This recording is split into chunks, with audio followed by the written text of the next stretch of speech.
à Nyack, qui est une petite bourgade de l'État de New York, dans un milieu bourgeois. Son père était négociant en tissu et il allait chaque dimanche au cours de l'école baptiste, qui ont sans doute inculqué à Edward Hopper une méthode très stricte, fondée sur l'introspection et sur l'humilité. D'une certaine façon, Hopper donnera plus tard l'image d'un puritain anglo-saxon assez classique. Alors, voyant que leur fils était passionné par le dessin, ses parents n'ont pas contrarié sa vocation, mais ils ont en même temps gardé le sens des réalités. En fait, à 17 ans, il commence un apprentissage pour devenir illustrateur et gagner sa vie. Alors, l'année suivante, en 1900, il entre à la New York School of Art. Et très vite, il va changer de filière et s'intéresser à la peinture. Il aura pour premier professeur William Meredith Chase et ensuite Kenneth Eisner. Et leur enseignement est assez anti-académique puisque, contrairement aux académies des beaux-arts où on commence par des années d'études sur des natures mortes par exemple, puis ensuite des coquilles antiques, puis ensuite seulement le nu et après le travail de la grande composition avec les mises en couleur, chez Meredith Chase, les étudiants apprennent à travailler en même temps le dessin et la couleur tout de suite d'après le modèle vivant. Et en 1903, Hopper obtient le premier prix de peinture et une bourse de travail pour le dessin d'après nature.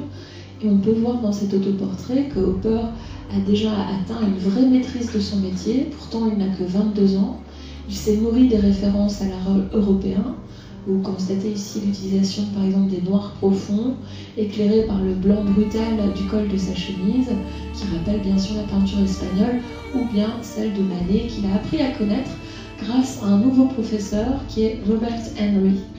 Robert Henry, dont vous avez ici l'autoportrait de 1903 et en vis-à-vis une toile qui s'intitule Neige à New York, peinte en 1902 et qui se trouve à la National Gallery de Washington.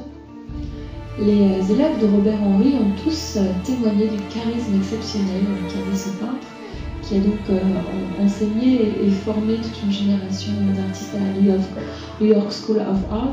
Et lui-même s'était formé à Philadelphie avec Thomas Scott, qui était un disciple du remarquable Thomas Eakins. Donc Henry s'inscrit dans une lignée de peintres qui ont recherché la singularité de la peinture américaine.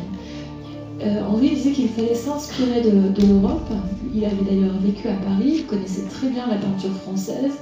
Il avait choisi de suivre la voie des impressionnistes en rompant avec les institutions et en inventant un nouveau réalisme. Et à cet égard, Manet lui semblait l'artiste exemplaire. Donc plus tard, Hopper rendra hommage dans un article au rôle capital que ce professeur Robert Henry a joué dans la naissance de l'art proprement américain. Je cite Hopper, il dit « Les maîtres français du XIXe siècle ont eu une influence déterminante sur la conception d'une peinture américaine telle que le prenait Robert Henry, dont le courage et l'énergie ont tant fait pour façonner le cours de l'art de ce pays.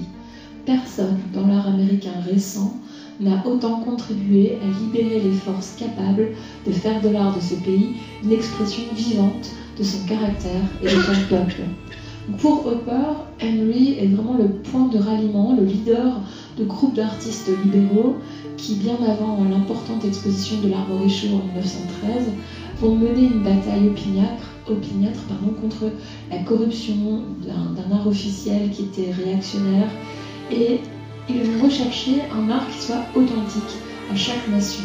Alors c'est une recherche que l'on trouve aussi en Angleterre, par exemple, avec les théories de Pugin, de Ruskin, la mise en forme de William Morris à travers un art qui soit celui des aménagements intérieurs du mobilier, qui soit vraiment un art typiquement anglais, je dirais, et qui ne soit pas asservi à toute l'histoire de l'art qui est celle de l'Antiquité et de la Renaissance.